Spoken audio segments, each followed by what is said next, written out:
नमस्कार दोस्तों, स्वागत है आपका सब ज्ञान हिंदी में। अगर आप सैलरीड एम्प्लॉय हैं या ईपीएफओ मेंबर्स से एक हैं तो यह वीडियो आपके लिए बहुत खास होने वाला है। ईपीएफओ ने हाल ही में अपने कई नियमों में बदलाव किए हैं, जिससे करोड़ों कर्मचारियों को सीधा फायदा मिलेगा। नए नियमों में idli scheme, life insurance benefits और नौकरी के बीच ब्रेक पॉलिसी में बड़े सुधार किए गए हैं।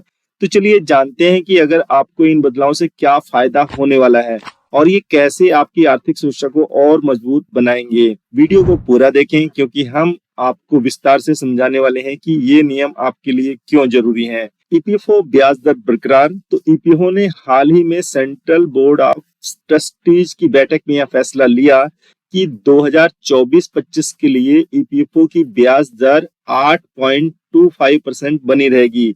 इसका मतलब यह है कि आपके पीएफ अकाउंट में पहले की तरह ही अच्छा ब्याज मिलता रहेगा। अगर आप ईपीएफ में हर महीने योगदान देते हैं तो आपको इस ब्याज दर से कोई नुकसान नहीं होगा और आपका पैसा सुरक्षित तरीके से ग्रो करता रहेगा।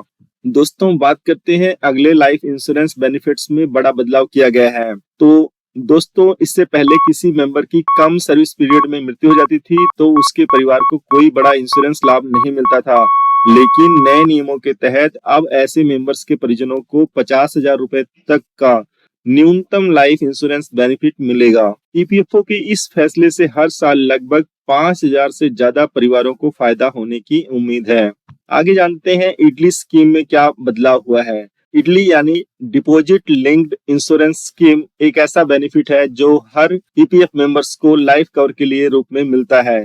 पहले अगर किसी कर्मचारी की मौत उसके अंतिम योगदान से काफी समय बाद होती थी तो उसके परिवार को इस स्कीम का लाभ नहीं मिलता था, लेकिन अगर नए नियमों के तहत अगर किसी कर्मचारी की मौत उसके अंतिम पीएफ योगदान के 6 महीने के अंदर हो जाती है तो उसका परिवार इडली स्कीम के तहत इंश्योरेंस क्लेम कर सकता है। लेकिन ध्यान रखें, इस बेनिफिट का पाने के लिए कर्मचारी का नाम कंपनी के एक्टिव एम्प्लॉयर लिस्ट में होना जरूरी है। इस बदलाव से हर साल लगभग 14,000 कर्मचारियों के परिवारों को सीधा फायदा होने की उम्मीद है और इससे सबसे बड़ा लाभ यह होने वाला है कि परिवार को पहले की तरह बेनिफिट से वंचित नहीं होना पड़ेगा। अब नौकरी बदलने और ब्रेक को लेकर राहत। पहले अगर कोई कर्मचारी एक नौकरी को छोड़कर दूसरी नौकरी ज्वाइन करता था और बीच में कुछ दिन या हफ्तों का गैप होता था तो उसे कई बार ईपीएफओ के इंश्योरेंस बेनिफिट्स नहीं मिलते थे।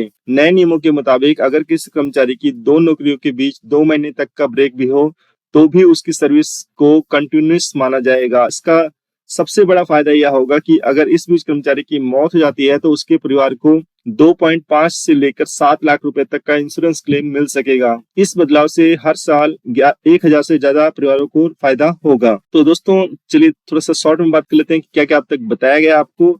तो ईपीएफओ की ब्याज दर बनी रहने से आपकी बचत पर असर नहीं पड़ेगा। इडली स्कीम में बदलाव से लाखों परिवारों को आर्थिक सहारा मिलेगा। नौकरी बदलने और ब्रेक लेने पर भी इंश्योरेंस बेनिफिट्स मिलेंगे। इसलिए अगर आप ईपीएफओ मेंबर्स में से एक हैं तो ये जानकारियां आपके लिए बेहद अहम है। तो दोस्तों, अगर आपको यह जानकारी अच्छी लगी हो तो वीडियो को लाइक करें, अपने दोस्तों और सहकर्मियों के साथ शेयर करें और हमारे चैनल सब ज्ञान हिंदी को सब्सक्राइब करें। मिलते हैं अगले वीडियो में, तब तक के लिए सुरक्षित रहें, समझदारी से निवेश करें और अपने भविष्य को मजबूत बनाएं। धन्यवाद। जय हिंद।